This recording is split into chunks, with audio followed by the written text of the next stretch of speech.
అనురాగ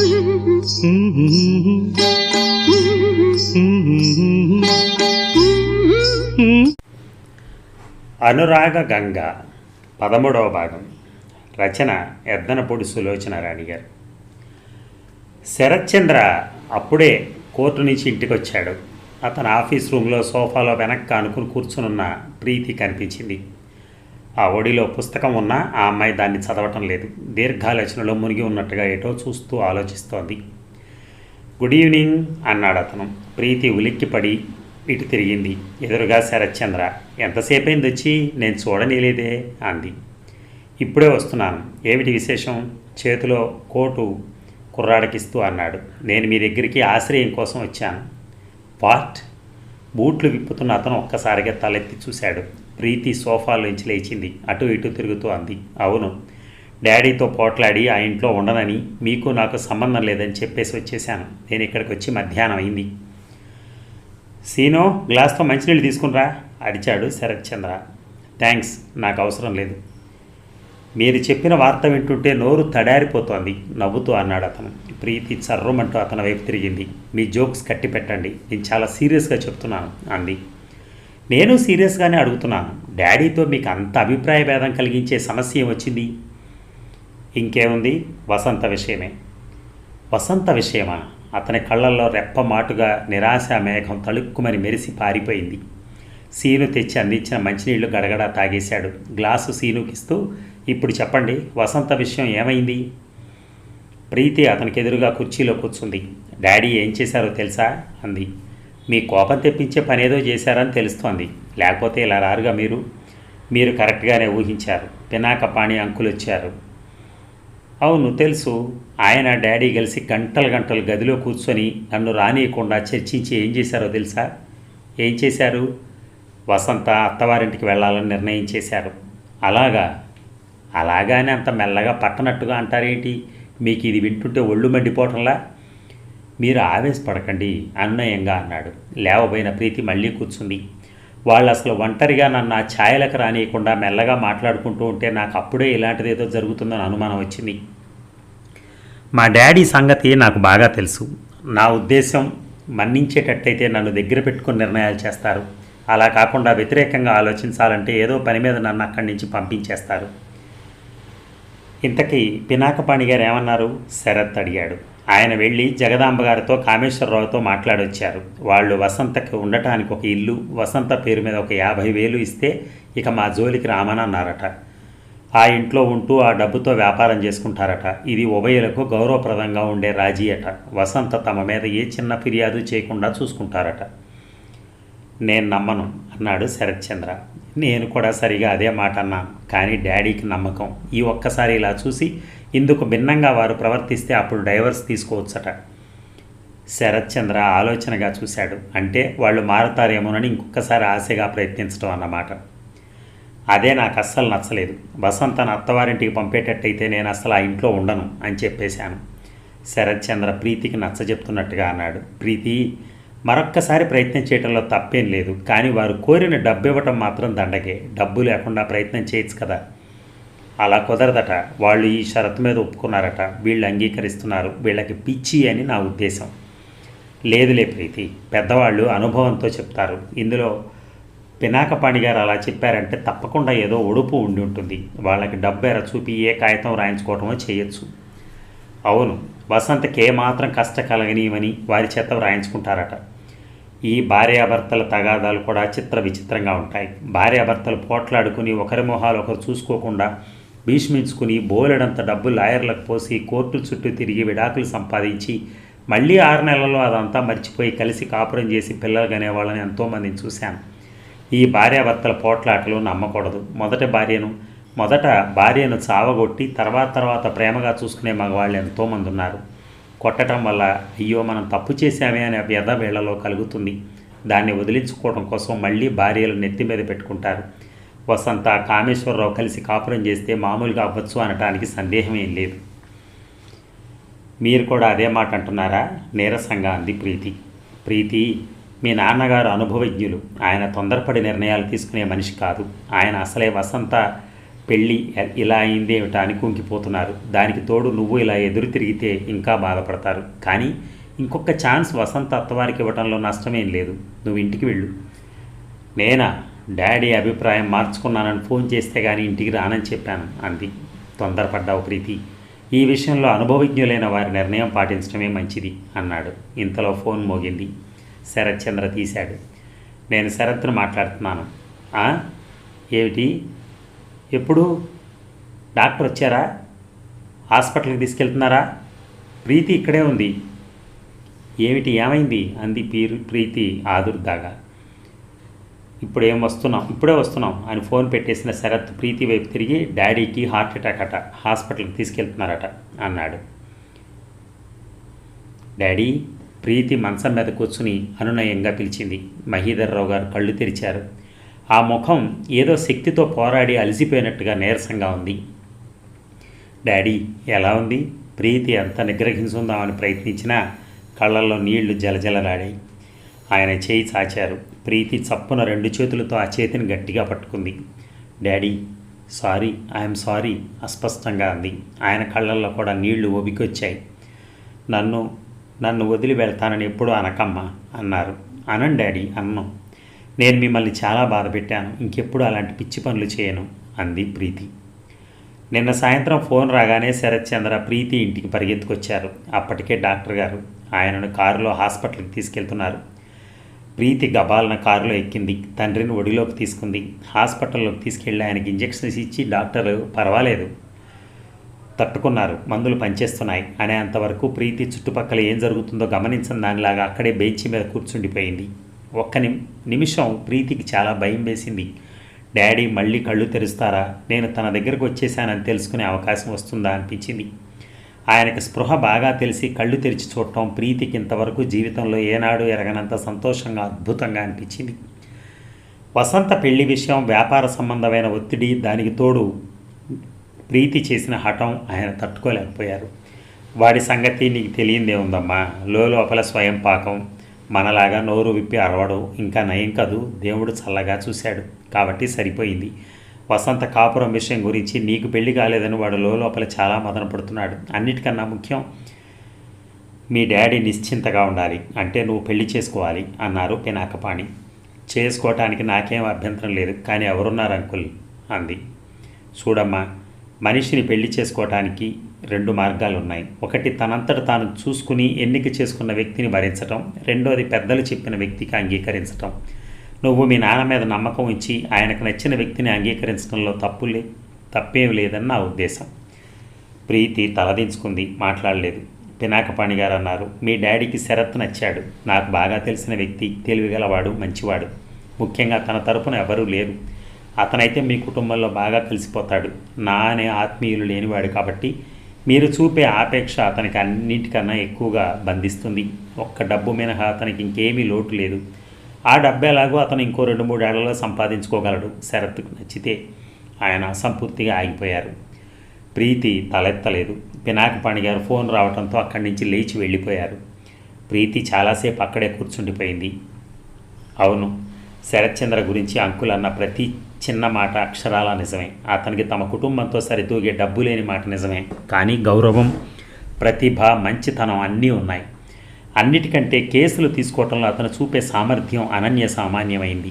అతనికి ఈ ఇంటితో ఎంతో చనువు ఉంది. అయినా ఎప్పుడూ హద్దుమీరి ప్రవర్తించడు. అతనికి మీద ఒక నిర్దిష్టమైన వ్యక్తిత్వం ఉంది. అతనికి ప్రవర్తనలో తన హద్దులు తాను తెలుసుకోవడమే కాకుండా ఎదుటివారిని ఎక్కడుంచాలో అక్కడ ఉంచుతాడు. అతను ఇక్కడికి వచ్చిన ఈ 6 నెలల్లో తను బాగా అర్థం చేసుకుంది. ఇద్దరికి ఒకరి పట్ల ఒకరికి గౌరవం ఉంది, అభిమానం ఉంది. ఒకరిని ఒకరు క్షుణ్ణంగా అర్థం చేసుకునే నేర్పు ఉంది. అన్నిటికీ మించి ఇద్దరు ఆప్తమిత్రుల్లా అయ్యారు. ఏ విషయమైనా సరే నిర్మోహమాటంగా, నిస్సంకోచంగా మాట్లాడుకోగలరు. భార్యాభర్తలుగా ఇద్దరూ కలిసి సహజీవనం చేయటానికి ఈ దగ్గరతనం చాలునేమో. ప్రీతి తండ్రి వైపు ఆలోచించసాగింది. ఆయనకు తన వివాహ సమస్య ఎంత వేధిస్తుందో ప్రీతికి బాగానే అర్థమవుతోంది. తనను ఏదో ఒక సంబంధం చూసి చేసుకోమని అడగలేరు. ఇలా ఉండిపోతే ఎప్పటికో ఒకనాటికి పెళ్ళి అది అవుతుందిలే అని నిశ్చింతగానూ ఉండలేరు. ఇన్నాళ్ళు పెళ్ళి అనేది తన స్వవిషయంగా భావించింది. ఇప్పుడు తండ్రి నిశ్చింత అన్నిటికంటే ముఖ్యం అనిపిస్తోంది. శరత్ చంద్రను వివాహం చేసుకోవడానికి తనకేం అభ్యంతరం కనిపించడం లేదు. కానీ అతని ఉద్దేశం, అతని మనస్సు ఎవరు తెలుసుకుంటారు? మర్నాడు సాయంత్రం పినాకపాణి గారు, మహీధర్రావు గారు గార్డెన్లో కూర్చుని మాట్లాడుకుంటున్నారు. ఎల్లుండి ప్రీతి పుట్టినరోజు.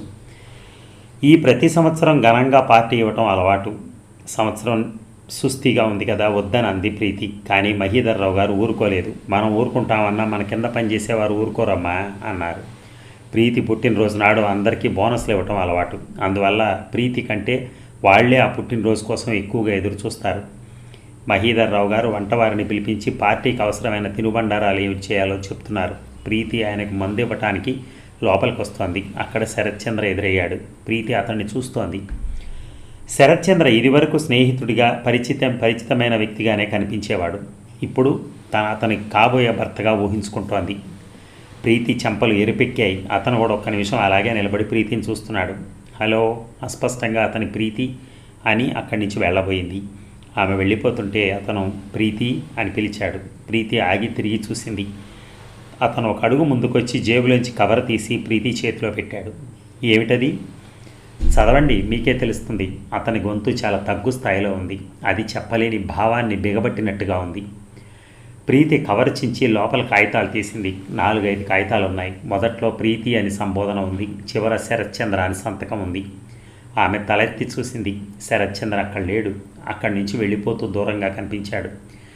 వెనక నుంచి చూస్తుంటే అతని విగ్రహం అతని హుందాగా ఉంది. ఆ నడక ఎలాంటి తడబాటు లేకుండా తను వెళుతున్న మార్గం సుస్పష్టంగా తెలిసినట్టుగా ఉంది. ప్రీతి అతన్నే చూస్తోంది. అతన్ని ఒక్కసారి కూడా వెనక్కి తిరిగి చూడలేదు. ప్రీతి తన గదిలోకి వచ్చింది. అక్కడ మంచం మీద కూర్చొని ఉత్తరం తెరిచి చదవసాగింది. అందులో ఇలా ఉంది: మిమ్మల్ని మరింత సన్నిహితంగా చనువుగా సంబోధించాలనిపిస్తోంది, కానీ నిగ్రహించుకుంటున్నాను. ఈరోజు నా జీవితంలో అత్యంత అద్భుతమైన సంఘటన ఒకటి జరిగింది. ఉదయం నేను గడ్డం గీసుకుంటున్నాను. పినాకపాణి గారు వచ్చారు. నీతో ఒక ముఖ్యమైన సంగతి మాట్లాడాలి అన్నారు. చెప్పండి అన్నాను. ఇంతవరకు ఏ విషయమైనా అది ఎంత ముఖ్యమైందేనా వచ్చి సరాసరి చెప్పటమే తప్ప ఆ విధంగా ముఖ్యమైనది అంటూ ఆయన ముందే ప్రకటించడం నేను ఎప్పుడూ వినలేదు. బహుశా నన్ను ఇక్కడి నుంచి మళ్ళీ మెడ్రాస్ వచ్చేయమని అంటున్నారు కాబోలు అనుకున్నాను.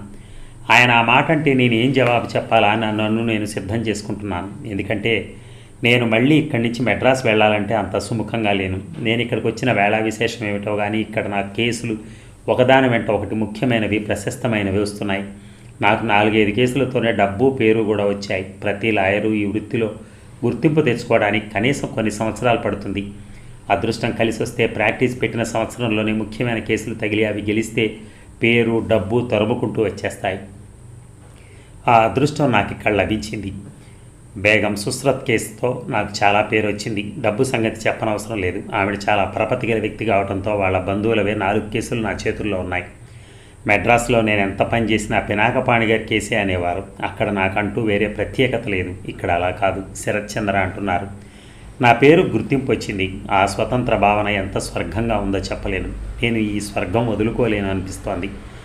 నేను గడ్డం చేసుకుంటూ అద్దంలో ఆయన ముఖ కవళికలు గమనిస్తున్నాను. నేను కాదని అంటే ఆయన చాలా బాధపడతారేమో. ఆయన మనసును ఒప్పించకుండా ఆయన నా మనసును నేను తెలియజేయగలనా అనిపిస్తోంది నాకు.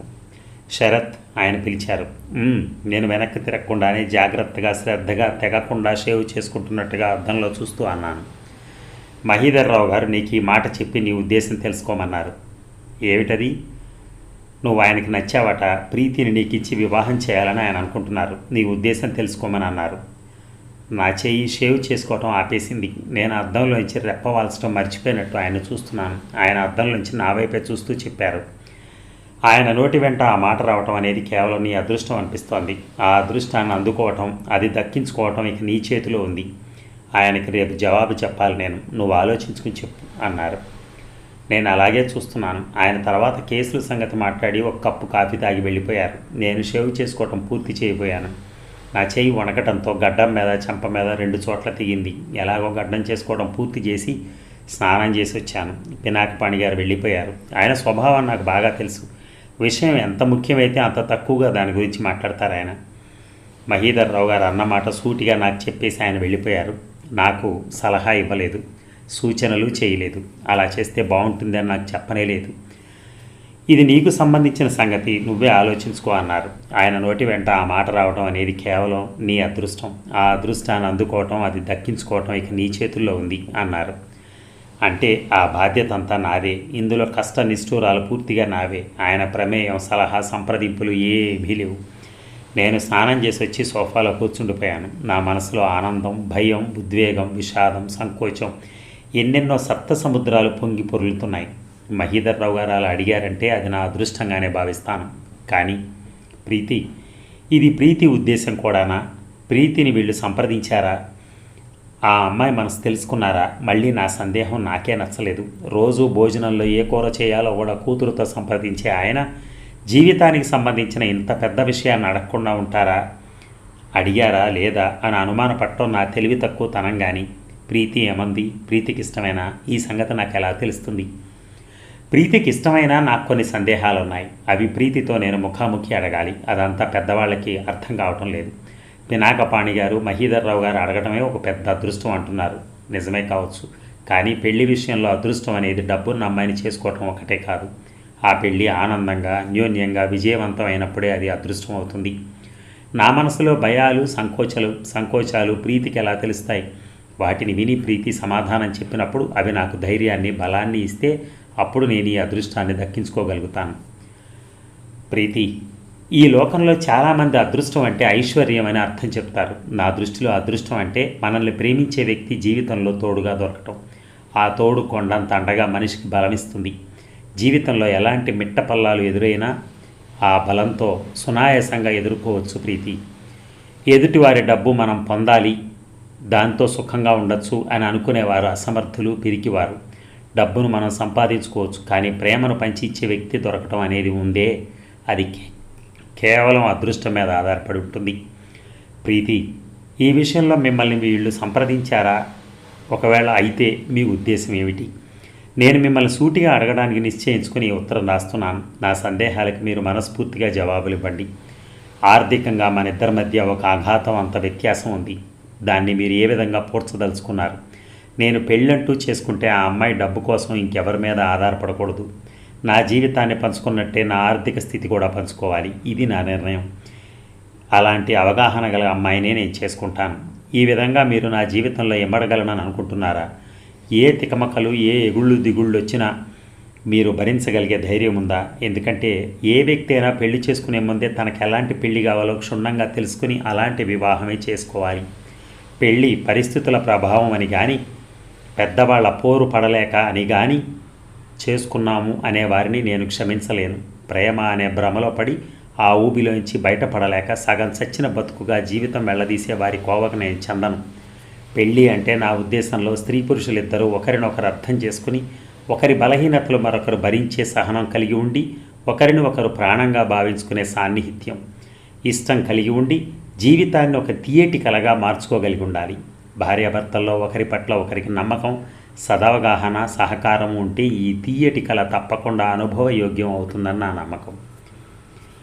ప్రీతి, నీలో నేను చూసేది నీకెంత డబ్బు, ఎంత అందం ఉంది అని కాదు, నీకు నా పట్ల ఎంత నమ్మకం, ఎంత అభిమానం ఉన్నాయి అని. ఈ వృత్తిరీత్యా నేను జీవితంలో ఎన్నో ఆటుపోట్లకు గురయ్యే అవసరం వస్తుంది. అలాంటప్పుడు నా ఈ సమస్యల తాకిడి నీకు తగలక మానదు. నాతో సహకరించి సమానంగా ఉండగలను అనే నమ్మకం నీకుందా? నా పట్ల, నా వ్యక్తిత్వం పట్ల నీకేమి సందేహాలు లేవా? ఉంటే సూటిగా అడుగు. నేను నిర్భయంగా, నిస్సంకోచంగా సమాధానం చెప్పగలుగుతాను. ప్రీతి, నన్ను పెళ్లి చేసుకుంటే నా దగ్గరే ఉండాలి. కష్టమో నిష్ఠూరమో నాతోనే జీవితం అనుభవించాలి. నువ్వు పెళ్ళైన వారి నాటి నుంచి శరత్చంద్ర భార్యగానే జీవితం చూడాలి. నేను కూడా పెళ్ళైన నాటి నుంచి ప్రీతి భర్తగానే జీవితం చూస్తాను. నేనే పని చేసినా ప్రీతికి పుట్టింటి గౌరవం రెట్టింపు అయ్యేలా ఉండాలనే జాగ్రత్త పడతాను. ఎందుకంటే ఎప్పుడైతే నేను నిన్ను పెళ్లి చేసుకుంటానో నాకు అప్పుడు నీతో పాటు నీ తండ్రి గౌరవం కూడా మొట్టమొదటి బాధ్యత అవుతుంది. దాన్ని కించపరచకుండా జాగ్రత్త పడటం అనేది నా లక్ష్యం అవుతుంది. ప్రీతి, నా గతం గురించి నీకు చెప్పాలి.